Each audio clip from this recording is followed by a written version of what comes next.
Amigos e amigas que nos acompanham, uma alegria, estamos começando o nosso programa Pergunte e Responderemos.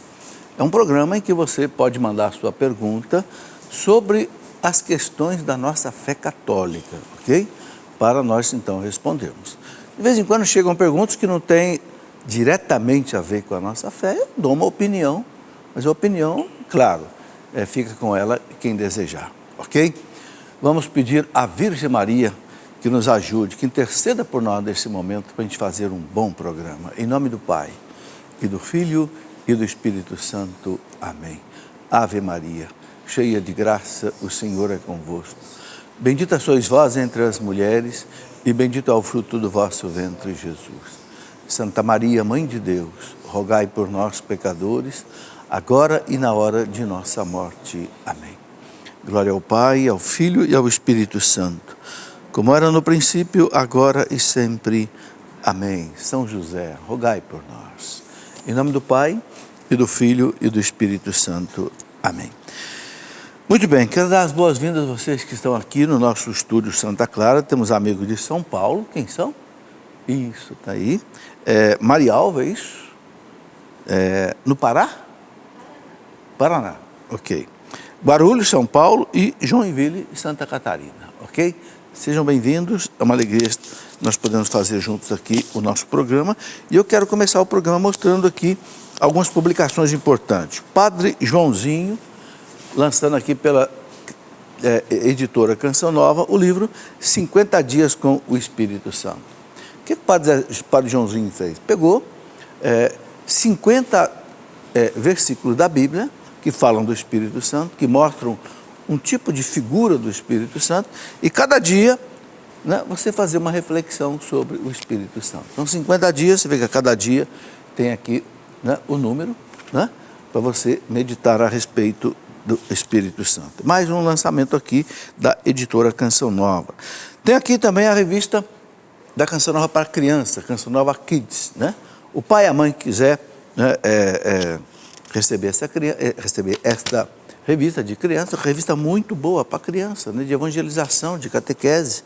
Você está vendo aqui em forma de, né, história de quadrinhos, mas sempre algo assim voltado para a nossa fé, né? Está aqui uma revista desenhada aqui pela Canção Nova, pelo pessoal da Adelito, o pessoal que faz aí o cantinho da criança e tal. Uma revista de evangelização para criança, uma revista por mês. Então, o pai e a mãe devem fazer uma contribuição para a Canção Nova, ok? Recebe um boleto aqui. Por quê? O custo dessa revista, a impressão da revista, mais o correio, mais o preço do banco para receber a doação, são R$10. Então, você precisa fazer uma contribuição a mais de R$10 e você recebe mensalmente esta revista na sua casa para criança. É um jeito de você evangelizar a criança e você ajudar também a Canção Nova. Olha, gente, esse mês que passou, né, de abril, foi um mês, assim, terrível para a Canção Nova.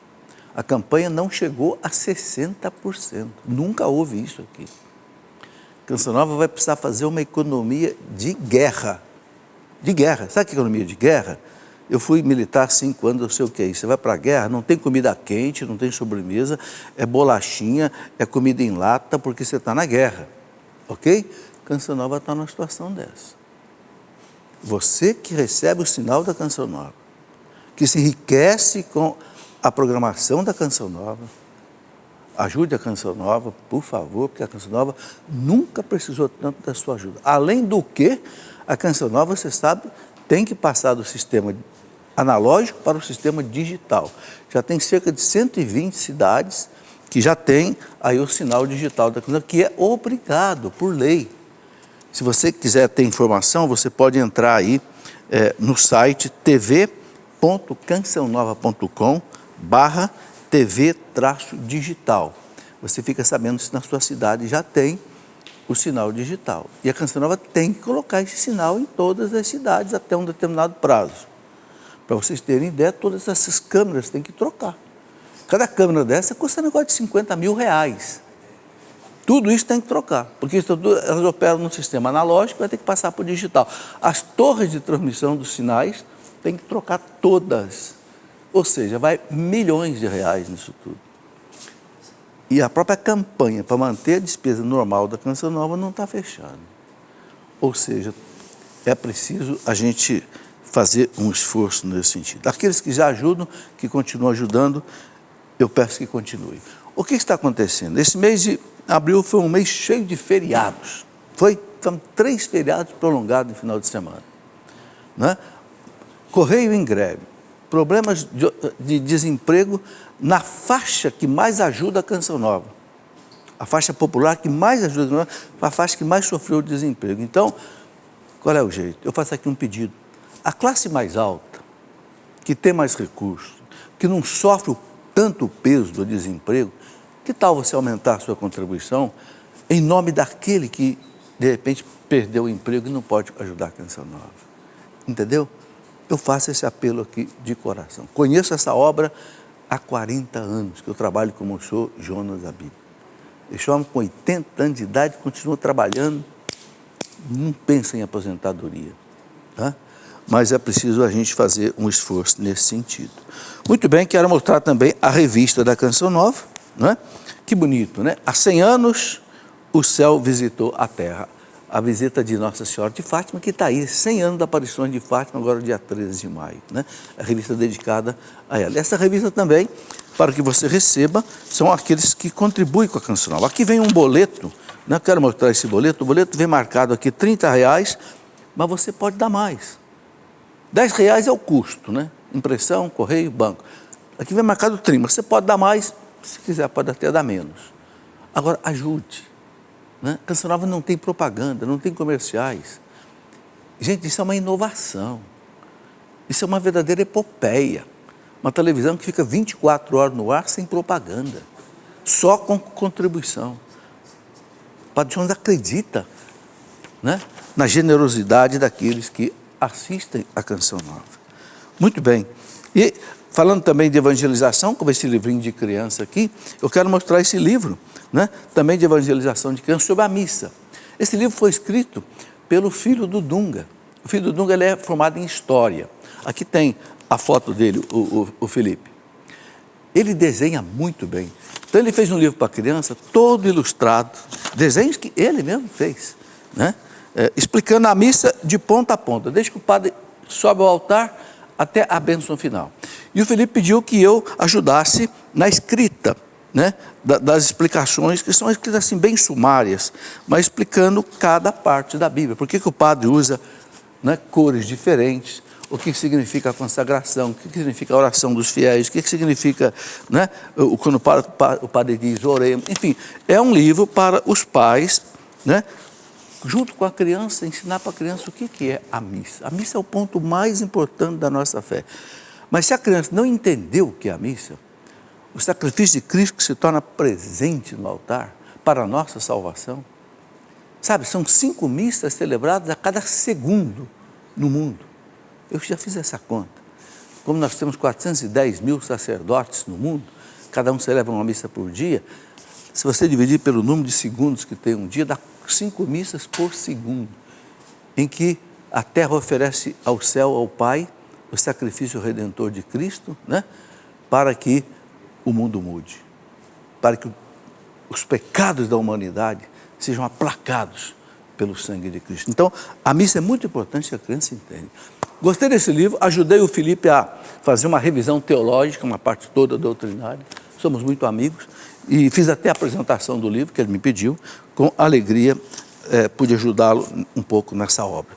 Muito bem, vamos aqui às perguntas que eu já tenho aqui na minha mão. Primeiro, as perguntas que chegaram por telefone, por Facebook, por carta. Depois, no segundo bloco, vão aparecer ali no plasma as perguntas que chegaram por e-mail. Mande a sua pergunta, assim, bem objetiva, bem sintética, para que eu possa responder também de maneira bem objetiva. Bom, aqui eu tenho a pergunta do Mário, via Facebook, pergunta o seguinte: qual o posicionamento da igreja em relação à legítima defesa? Existe legítima defesa na Bíblia? Existe, Mário. O Catecismo da Igreja, no parágrafo 2265, o Catecismo da Igreja fala em legítima defesa. O que é a legítima defesa?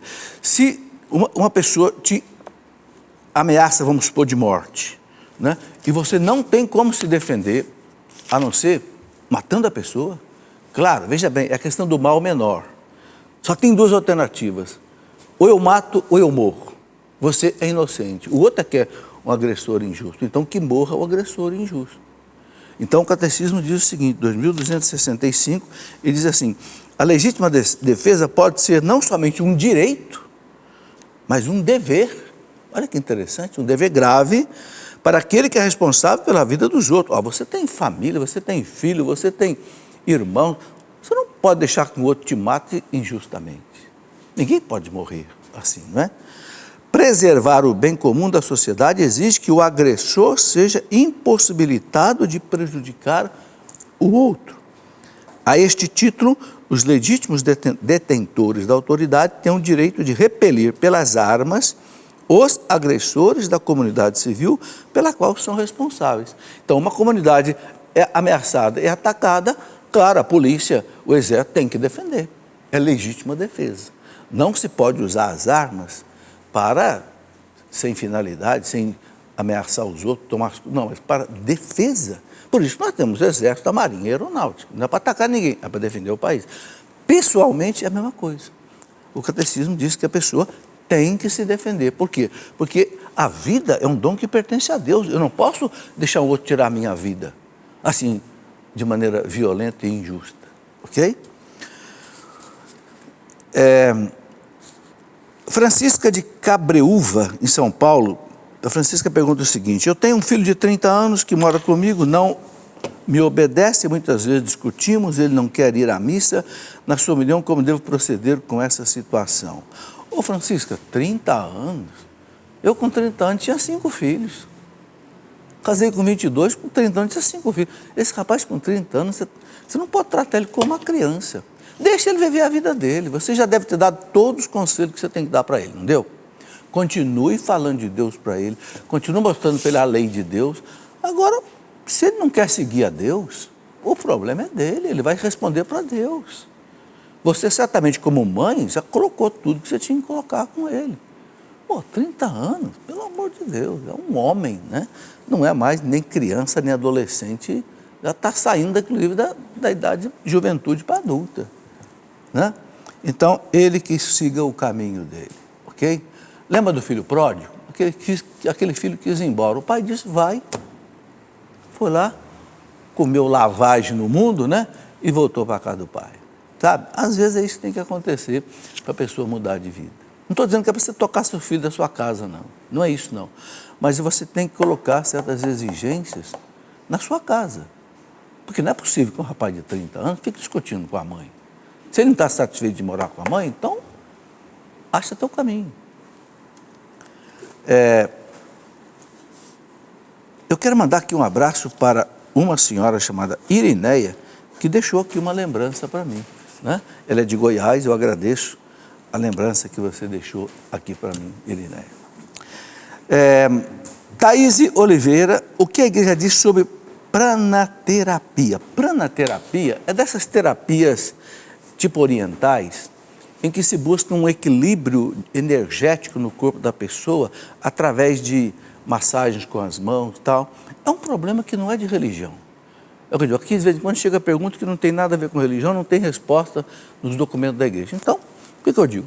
Eu digo, a igreja não fala sobre isso. A igreja não fala sobre medicina. A igreja só fala sobre religião, sobre moral, não fala de medicina. Então, eu acho que vamos perguntar para os médicos. Ok? O que a igreja não quer que nessas terapias orientais se use é quando se mistura isso com esoterismo, com ocultismo, com magia. A igreja não quer que use. A igreja está falando da parte espiritual da terapia, não está falando da parte médica da terapia. Entendeu? Se a pranaterapia tem efeito médico ou não, como acupuntura, como outras coisas, a medicina que deve dizer, o Conselho Federal de Medicina que deve dizer, não é a igreja que vai falar sobre isso, ok? Muito bem.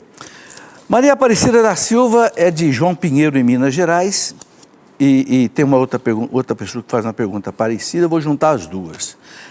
Ela diz assim, ela diz que é sócio da Canção Nova pelo boleto bancário, nós agradecemos muito. Ela fala, é possível meu casamento, devido só ter casado para conseguir batizar minha filha, né? É possível tornar nulo meu casamento, devido só ter casado para conseguir batizar minha filha, porque o padre não queria batizar por eu não ser casado. Olha, isso aqui, se é exatamente isso aqui, é motivo de nulidade. A igreja não vai anular o casamento, a igreja vai dizer que o seu casamento não aconteceu. Por quê? Porque o casamento, para ser válido, não pode ter um obstáculo. Eu vou casar só para poder batizar meu filho. Eu vou casar porque a moça está grávida. Não é motivo isso para casar. Motivo para casar é eu quero casar. Eu amo essa pessoa. Ela pode ser pobre, ela pode ter defeito, mas eu amo essa pessoa. Eu quero. Não importa se está grávida, se não está grávida. Agora, quando a pessoa se casa por um motivo qualquer, que não é amor mesmo, o casamento pode não valer. Jesus diz, não separe o homem aquilo que Deus uniu, mas às vezes Deus não uniu. Quando é que Deus une? Quando o casal quer. Não tem chantagem, não tem mentira, não tem dolo, não tem ameaça. É o que diz o Código de Direito Canônico. Sabe, tem um livro que eu escrevi, Família Santuário da Vida, esse livro sobre família. O último capítulo desse livro, eu coloco todas as razões que pode levar um tribunal da igreja a declarar que um casamento é nulo. Nulidade de casamento. Quem tem dúvidas sobre essas coisas, nesse livro, Família Santuário da Vida, tem um capítulo inteiro que eu coloco todos os cânones do Código de Direito Canônico. O Código de Direito Canônico que regula essa questão toda. Então, quem quiser estudar, nesse livro, no último capítulo dele, tem aí, e tem nesse livro também, tudo sobre família, né? etc, casal e etc. Bom, a Márcia, via Facebook, pergunta o seguinte, uma pessoa divorciada pode se confessar? Pode. Pode. A pessoa que não pode confessar é uma pessoa de segunda união, ou seja, ela divorciou e casou com outra só no civil. Aí não está de acordo com a lei de Cristo, porque a lei de Cristo é casar recebendo o sacramento do matrimônio, ok? Mas a pessoa só divorciada, que não casou com outra, vive solteira, né? Ela pode se confessar. O padre vai dizer para ela o que precisa ser colocado na confissão. Sandra Regina, eu tenho um livrinho sobre confissões, ele não está aqui. Não, está aqui sim. Confessar como e por quê. Né? Como é que você se prepara para uma confissão? Como é que você faz um exame de consciência? Tem aqui um questionário. Como é que você confessa o padre dos pecados? Como é que você faz o seu arrependimento, o propósito e cumpre a penitência que o padre der? E a importância da confissão, que é aquele sacramento que o Cristo instituiu no dia da ressurreição. Isso é muito significativo. Bom, uma outra pessoa que faz uma pergunta parecida, ela diz assim, ela pediu para não ser identificada, então eu não identifico. A nulidade de um casamento pode se dar a partir de uma traição ou porque um dos cônjuges optou por seguir uma seita. Veja, aqui é importante explicar o seguinte, nesse livro que eu mostrei, Família Santuário da Vida, que tem esse capítulo todo, que fala o que o Código de Direito Canônico diz, o Código diz assim, o que pode fazer com que o casamento tenha sido nulo, não valeu, não aconteceu. É alguma coisa que aconteceu antes do casamento. Porque se o casamento foi válido, a partir daí, não tem mais nada que possa anular o casamento. Mas ele me traiu. Mas o casamento foi válido. Vocês queriam casar. Não tinha engano, não tinha medo, não tinha chantagem, não tinha... Então o casamento foi válido. Se houve a traição depois, não é motivo. Mas ele já tinha uma amante antes de casar. Aí sim, aí pode ser. Porque aí é um fato antes do casamento, entendeu? Se foi uma traição que aconteceu pura e simplesmente depois do casamento, não é motivo de nulidade. Mas se a traição, é uma namorada que ele tinha lá atrás, que já tinha intenção, tal, não sei o quê, aí o tribunal pode dizer que esse casamento é nulo. Por quê? Porque uma das questões que o padre faz no altar, no dia do casamento, aqueles 3 sim que o casal diz, né? Vocês querem se casar? É de livre e espontânea vontade? Sim. Vocês querem se casar? Promete amor e fidelidade uma a outra, é por toda a vida que eu prometei? Sim. Se a pessoa já está pensando em trair, ela falhou nesse juramento, então o casamento não vale. E a terceira pergunta que o padre faz, qual é? Vocês prometem receber os filhos que Deus lhes enviar, educando-os na fé do Cristo e da igreja? Sim. Esses 3 sim, dito da alma, é que faz o casamento ser válido. Se uma dessas 3 condições estiver falsificada, o casamento é nulo. Então, o tribunal da igreja investiga e diz: esse casamento de vocês nunca valeu. Então, a igreja não anula, ela apenas declara que não valeu. É isso que a igreja faz. Ok?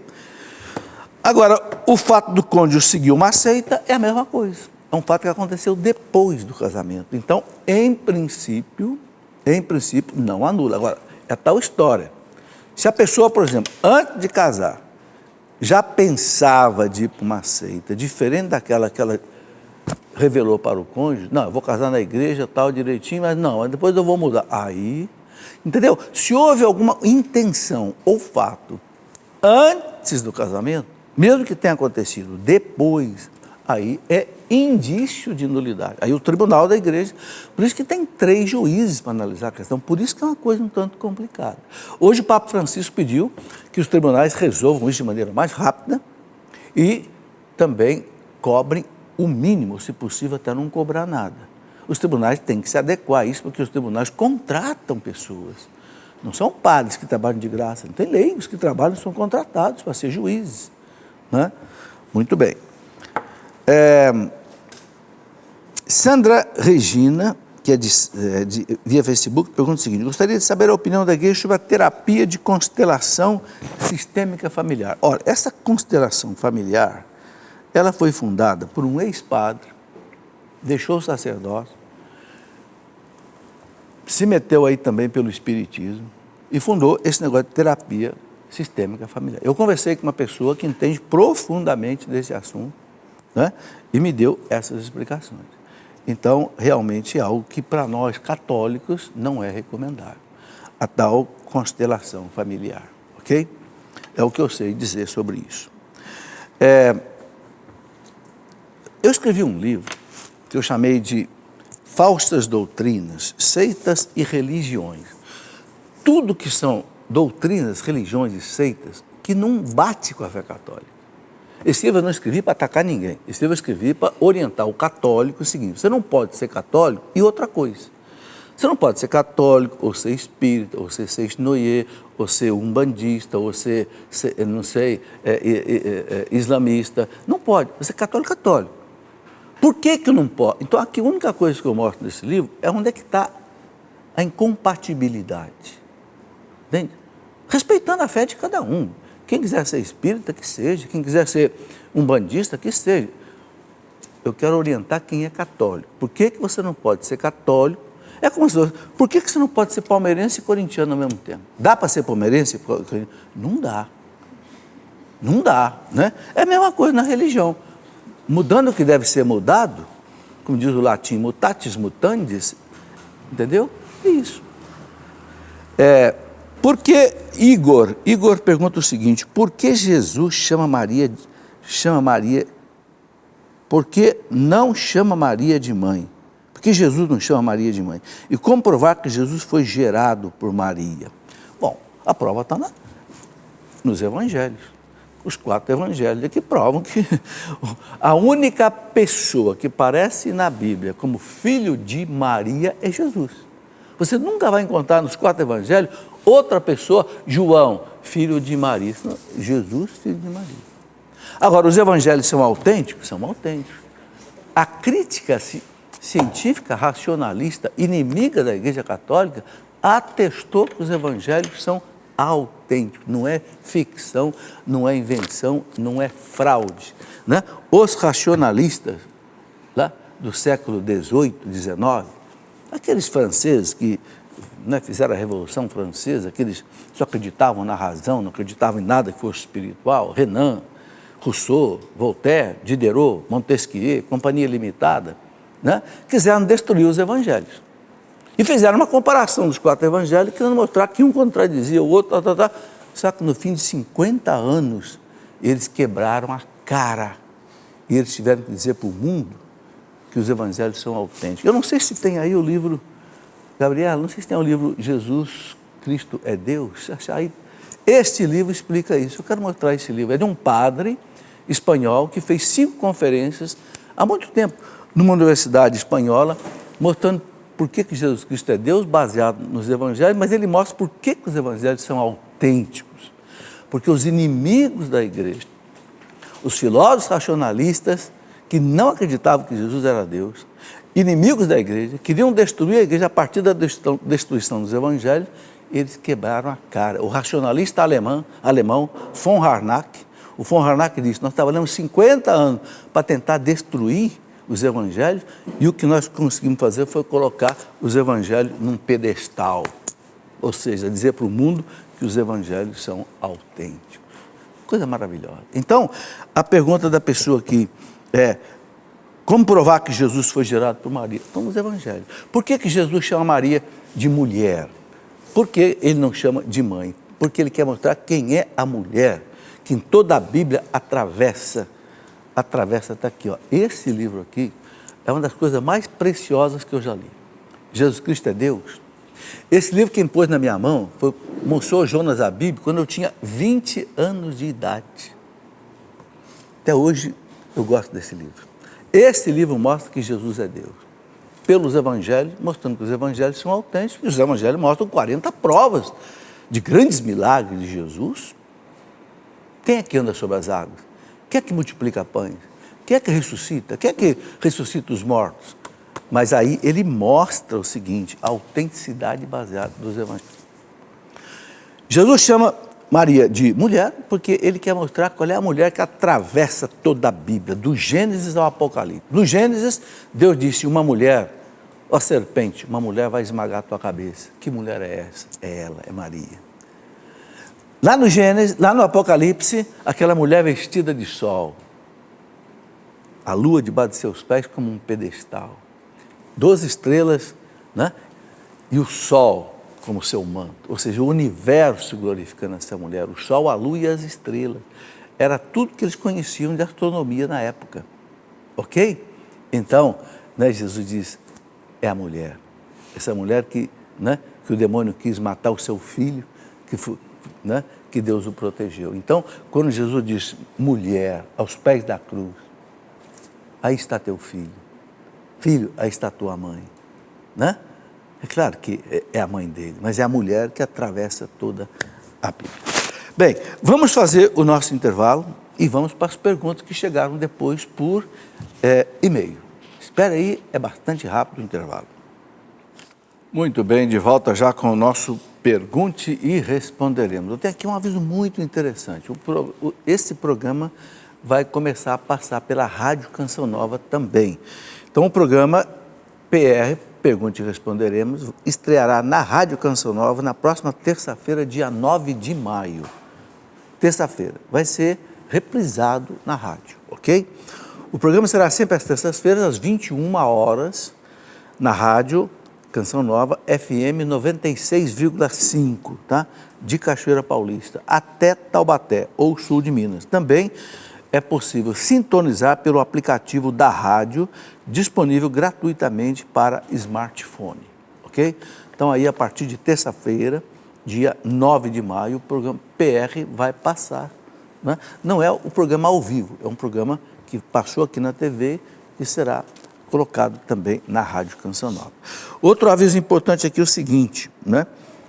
A maneira melhor de contribuir com a Canção Nova é pelo débito automático. O que é o débito automático? Você que tem conta bancária pode autorizar o banco a debitar um valor na sua conta e creditar para a Canção Nova. Você tem que autorizar o banco, fazer contato com a Canção Nova aqui.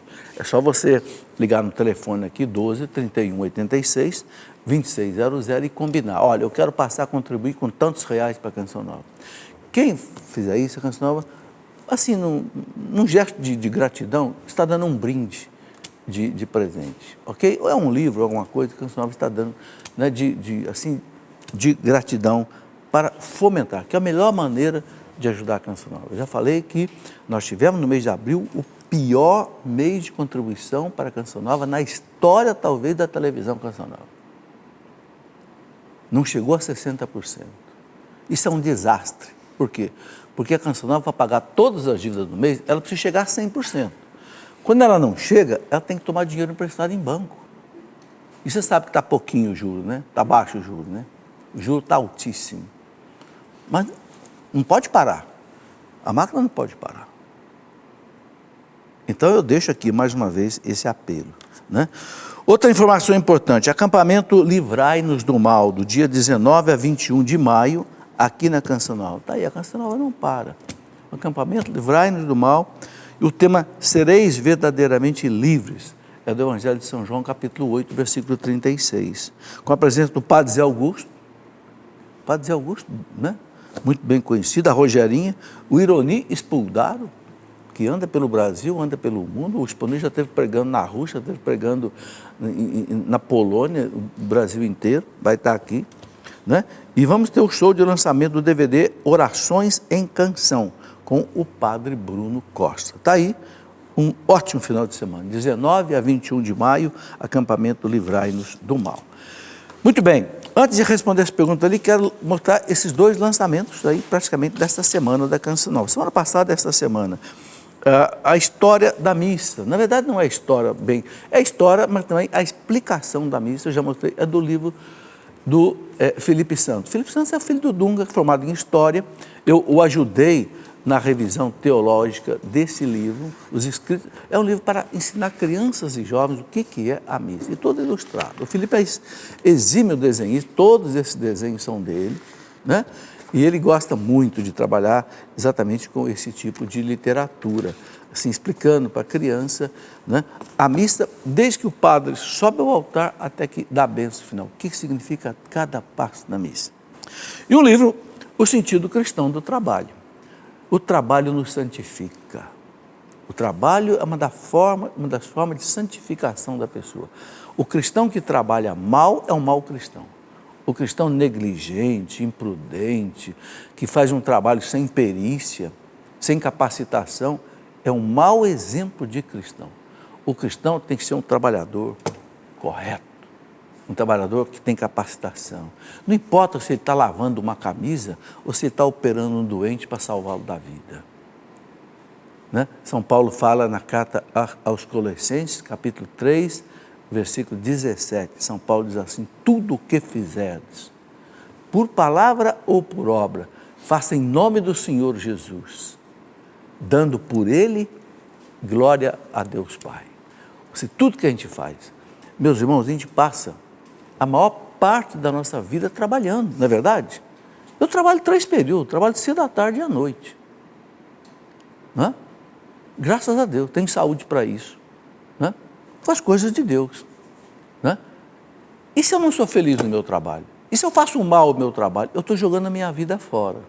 Então nós temos que refletir sobre isso, o sentido cristão do trabalho, né? Alguém que não era nem cristão, Confúcio dizia assim: o trabalho é a sentinela da virtude.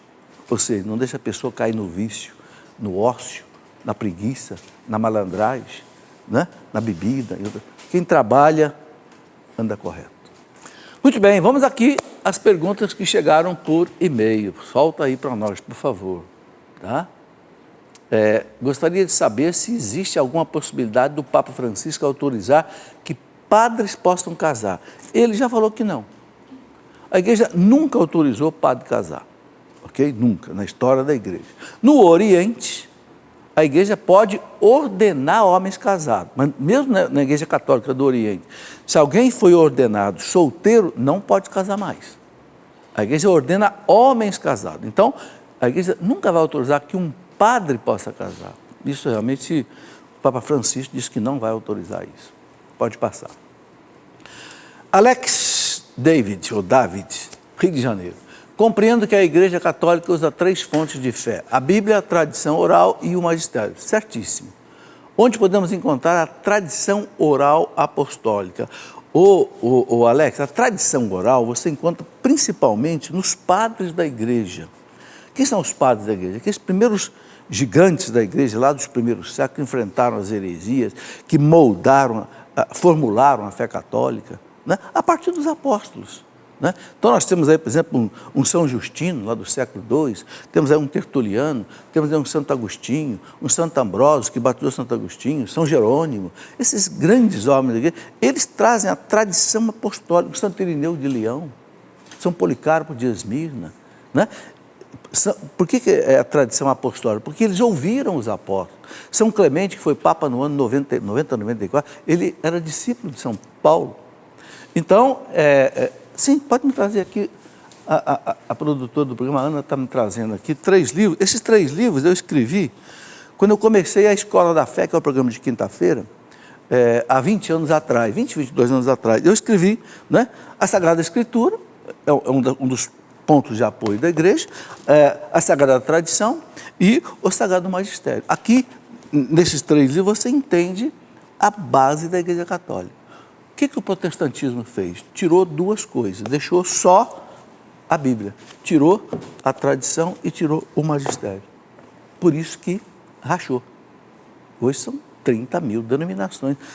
O magistério da igreja, né, Papa, mantém a unidade.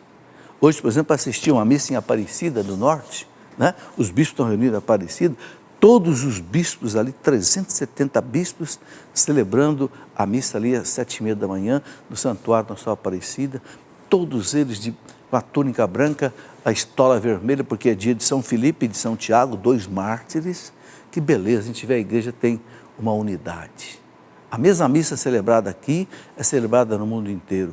O mesmo catecismo que eu leio aqui é lido no mundo inteiro. A mesma liturgia aqui é no mundo inteiro.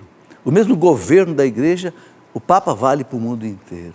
Por quê? Porque a gente tem o magistério, a tradição e a Bíblia. Agora, nesses 2 livros que vocês estão vendo aqui embaixo, dá para mostrar aí no câmera? História da igreja. Nesses livros aqui, especialmente eu sou professor de História da Igreja aqui na Canção Nova, no Seminário da Canção Nova. Eu escrevi a História da Igreja em 3 volumes. Idade Antiga, Idade Média, esse que está aqui embaixo, e a Idade Moderna Contemporânea. Aqui eu coloco muita coisa da tradição oral da igreja, ou seja, aquilo que veio dos apóstolos e não foi escrito na Bíblia. Por exemplo, não está na Bíblia que os sacramentos são 7. Alguém já leu que os sacramentos são 7 na Bíblia? De onde é que vem? Dos apóstolos. Alguém já leu o credo na Bíblia? Não tem o credo na Bíblia. De onde é que vem? Da tradição apostólica. Os apóstolos que formularam. Por isso que chama símbolo dos apóstolos. E tem muitas outras coisas. Na Bíblia não tem que fazer procissão, não tem que, né, fazer muitas coisas que a igreja trouxe. Por exemplo, Santo Irineu de Leão, do ano 180, Santo Irineu diz assim: os apóstolos ensinaram a batizar as crianças. Por isso que a igreja batiza crianças. Vem da tradição dos apóstolos. Ok? É isso aí. Gostaria de saber se o senhor aprova a ideia de presentear um protestante com os livros do Dr. Scott Hahn. Claro que eu aprovo. Dr. Scott Hahn, ele foi um pastor presbiteriano americano, doutor em Bíblia pela Universidade da Pensilvânia, se converteu quando ele assistiu uma missa. E depois escreveu aquele livro, O Banquete do Cordeiro, é um best-seller. Esse livro vende no mundo inteiro, né? Ele se converteu assistindo uma missa.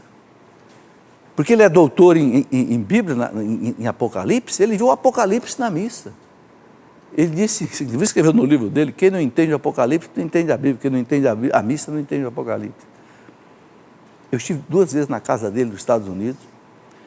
Esse homem tem 40 mil livros na casa dele. Traga aqui. A minha produção é especial. Eu estou publicando os livros dele aqui no Brasil. Por quê? Porque realmente é uma coisa espetacular. Ele, para ter ideia, ele foi convidado pelo Vaticano para dar aula nas universidades do Vaticano em Roma. Então, razões para crer, as razões da nossa fé católica. Um livro que explica a fé católica, alguém que era protestante, né? O Banquete do Cordeiro é o que eu falei, ele explica a missa, a beleza da missa. Olha, visto por um ex-protestante, né? E todos os caminhos levam a Roma. Aqui ele conta a conversão dele e da esposa dele, da senhora Kimberly Hahn, né? Eu já trouxe ele aqui na Canção Nova, uns 3 anos atrás, pregou aqui de maneira maravilhosa, e tem um outro livro dele, que não está aqui, que é um livro que ele escreve sobre a Virgem Maria, né? Um livro maravilhoso sobre a Virgem Maria, um ex-protestante. Então, não tem dúvida que você pode dar esse livro a quem você quiser, ok? Uma pessoa divorciada, mas que vive uma vida casta, pode voltar a comungar após uma boa confissão? Pode. Eu já respondi essa pergunta aqui hoje. Pode passar, pode sim. Qual é a opinião da igreja sobre a cirurgia de fimose realizada em homem? É uma cirurgia comum, a igreja não tem nada a ver com isso. A fimose, o que é? É uma cirurgia que é feita o quê?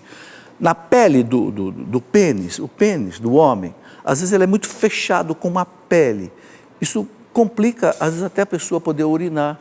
Às vezes causa infecções ali, porque não consegue. Então, o que é a fimose? É a circuncisão antiga que Deus mandou Abraão fazer no povo judeu. Então, corta-se a pele do prepúcio e libera a cabeça do pênis, para que não haja infecção, para que a pessoa possa urinar tranquilo. É uma cirurgia comum, não tem nada a ver com religião hoje. É que antigamente chamava-se, lá no tempo dos judeus antigos, de circuncisão. Né? Tamires Júnior, as comunidades missionárias são reconhecidas e aprovadas pela igreja? Sim, muitas comunidades. Agora, cada comunidade, primeiro, ela tem que ser aprovada pelo bispo. É a chamada aprovação da igreja particular. Depois de um bom tempo, ela é aprovada pela igreja universal, pelo Vaticano. Então, Canção Nova. Canção Nova foi autorizada a funcionar há mais de 30 anos atrás, uns 40 anos atrás, pelo bispo de Lorena. Depois de 30 anos, a Canção Nova foi aprovada pelo Papa Bento XVI. E recebeu, depois de 5 anos, a aprovação definitiva. É dada uma aprovação provisória e, depois de 5 anos, uma aprovação definitiva. Então, a Canção Nova já tem aprovação definitiva. Ou seja, a Canção Nova, hoje, ela é uma comunidade que pode pregar na igreja no mundo inteiro. Por quê? Porque ela tem o reconhecimento pontifício. Foi quando o Padre Jonas esteve lá em Roma, eu tive a graça de estar lá também com ele, não é? E ele recebeu lá, no Conselho Pontifício dos Leigos, a aprovação, né, pontifícia da Canção Nova. Então, as comunidades, o Shalom já tem reconhecimento pontifício, não sei de outras comunidades no Brasil que já têm, parece que o Canção Nova e Shalom têm o reconhecimento definitivo do Vaticano.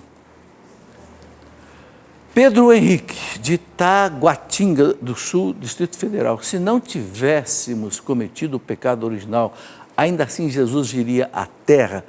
Ô Pedro, a igreja não tem uma resposta para isso. Os teólogos fazem conjecturas, uns acham que sim, outros acham que não, mas a igreja...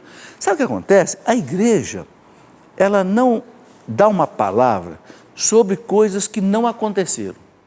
Né? Esse se aí, se o homem não tiver... A igreja não trabalha nessa razão condicionante. Não, a igreja explica o que aconteceu. O que não aconteceu, a igreja fala, não sei. Fica por conta de Deus. É porque não é importante para a nossa salvação, por isso que a igreja não investiga. E ela não tem condição de investigar. Tive forte envolvimento com o ocultismo. Existem sonhos que são obras do diabo? Pode existir, sim. O diabo pode tentar agir de dia, pode tentar agir de noite. Por isso que é importante rezar antes de dormir. A igreja recomenda. Recomende o seu sonho, seu sono e os seus sonhos a Deus. Sim. Porque o diabo é diabo, ele não dorme, né? A gente dorme, mas ele não dorme. Mas também, Deus também não dorme, né? Deus pode nos mostrar algo através de sonhos? Pode. Né? Dom Bosco tem um livro de 50 sonhos de Dom Bosco, 50 sonhos proféticos. Esse livro foi publicado nos Estados Unidos. Tem também uma coisa parecida no Brasil. Todos os sonhos de Dom Bosco eram proféticos. Deus falando para Dom Bosco alguma coisa e Dom Bosco seguia. Ora, Deus não falou com José? José, pega a mulher e o menino, foge para o Egito, porque o Herodes quer matar o menino. Quando Herodes morreu, o anjo de novo apareceu em sonho para José. José, pode voltar para a Terra Santa, porque Herodes já está morto. Então, o sonho pode... Agora, o sonho tem que ser analisado. Não vai seguindo qualquer... Porque, normalmente, o sonho, ele é algo natural. Alguma coisa que está no nosso inconsciente, que a gente viveu, ficou registrado no inconsciente, e que à noite vem nesse turbilhão, né? O sonho é um turbilhão, né? Então, é muito perigoso. Eu sonhei com alguma coisa, então isso vai acontecer, eu vou fazer... Não, cuidado. Cuidado, porque às vezes pode ser apenas coisas naturais que acontecem no sonho de maneira muito turbulenta. O sonho Normalmente são coisas assim que a gente não entende, não tem lógica, né? Muito bem. Evanilson, em 1054 aconteceu o grande cisma do Oriente. Aconteceu. O que foi isso? Os ortodoxos separaram da Igreja Católica. Foi chamado cisma de Cerulário. Miguel Cerulário era o patriarca da Igreja no Oriente. Rompeu com o Papa, ambos se excomungaram mutuamente. A Igreja ficou toda excomungada, né? A Igreja Latina e a Igreja Ortodoxa. Essa união esse levantar a excomunhão foi feito pelo Papa Paulo VI, durante o Concílio Vaticano II, com o patriarca de Constantinopla, Atenágoras. Aí, graças a Deus, suspenderam as excomunhões. Isso aconteceu em 1054. É possível a união futura de católicos e ortodoxos? É possível. Os papas têm trabalhado muito com isso. Por quê? Porque os ortodoxos, eles são o único ramo que separou da Igreja Católica e que mantém a sucessão apostólica. O que é a sucessão apostólica? Os bispos hoje ortodoxos vieram dos apóstolos, assim como os bispos da Igreja Católica. Isso não aconteceu com o protestantismo, com o anglicanismo e com os outros cismas. Então, os ortodoxos, ele mantém praticamente a mesma doutrina nossa. Tem missa válida, tem todos os sacramentos válidos, tem a devoção a Maria. Eles só não têm o quê? A jurisdição do Papa. E algumas outras coisas de doutrina que acontece também. O grande sonho da igreja é começar o ecumenismo com eles, porque são os que estão mais perto de nós. Então a gente vê toda hora o Papa se encontrando com os patriarcas de Constantinopla. A dificuldade é que é a seguinte, que a igreja tem um cabeça, que é o Papa, eles não. Eles, cada patriarca, um é independente do outro. Então tem o patriarca de Roma, o patriarca de Constantinopla, o patriarca de Jerusalém, o patriarca... Entende?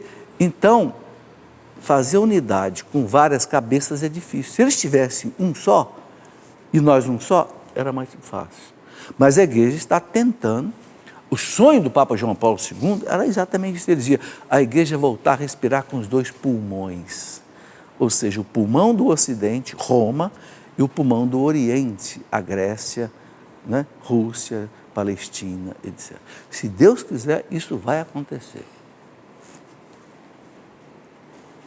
Andréia, de Tanque Novo, na Bahia. Qual o significado dos anos bienais e trienais na Bíblia? Na verdade, Andréia, bienais não é na Bíblia, é na liturgia das horas. Quem reza a liturgia das horas, inclusive no celular, hoje você pode baixar aí, quem tem o iPhone, pode baixar um aplicativo, que é o Liturgia das Horas. Né? Que as orações que a igreja reza a cada 3 horas. Né? Tem a laudes, tem...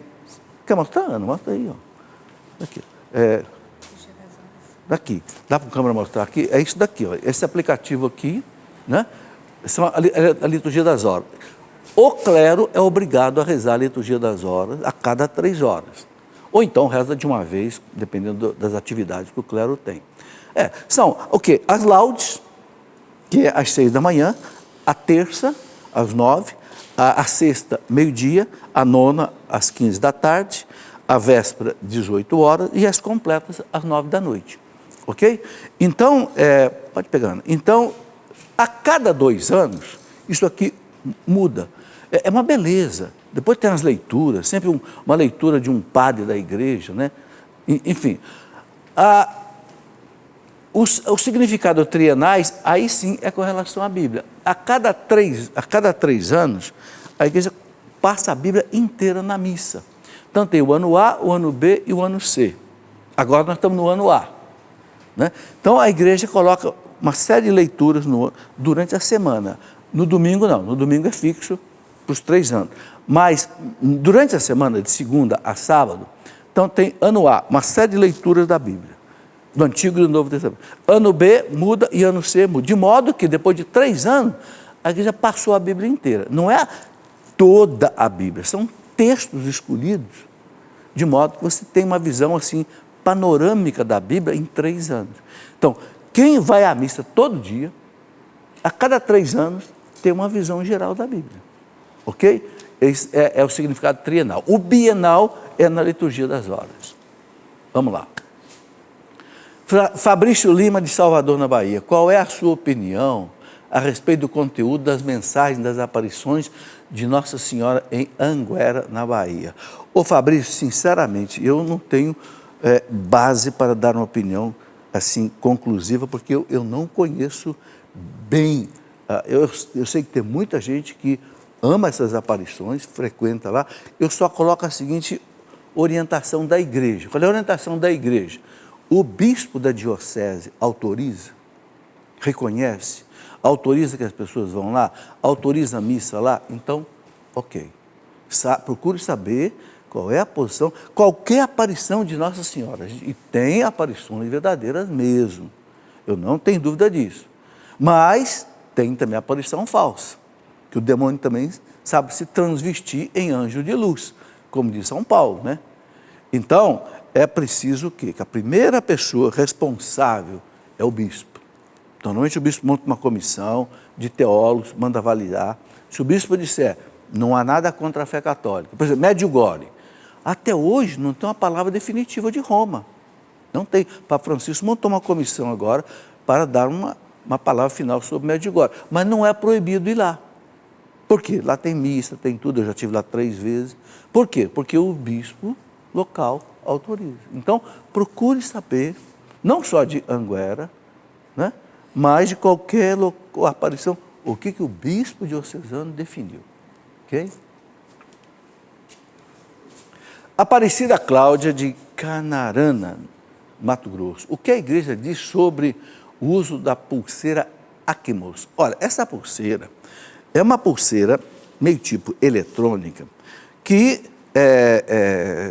foi vendida como assim fazendo bem para a saúde, resolvendo uma série de problemas e tal, mas eu li na internet que a Anvisa disse que não tem poder científico para realmente causar o que está sendo publicado sobre isso, né? Anvisa, Agência Nacional de Saúde, né? Diz que não tem esse resultado todo científico que está sendo propagado, ok? Muito bem, gente, nós estamos chegando ao final do programa, já são aí quase 17 horas, tá? Eu quero só falar o seguinte, eu recebo muitas perguntas, não só aqui, como também pela minha internet e e-mail. Então, para ajudar a responder muitas perguntas, eu estou escrevendo um livrinho, uma coleção de livros que eu chamei de Coleção Formação Católica, abrangendo esses assuntos mais pendentes que toda hora aparecem por aqui, né? Assuntos que ajudam a gente a conhecer a fé católica. Por exemplo, qual a importância da oração?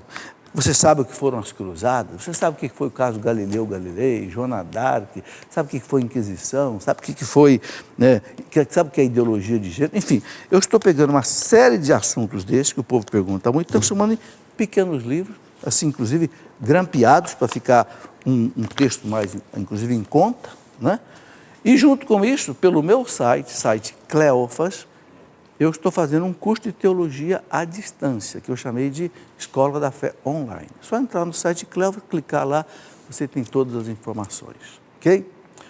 Muito obrigado a vocês que vieram participar aqui ao vivo, você de casa que me acompanhou até agora, que Deus o abençoe. Amanhã temos Escola da Fé às 20 horas. Se quiser, né, acompanhar com a gente, é uma alegria, aqui nesse mesmo auditório. Um grande abraço.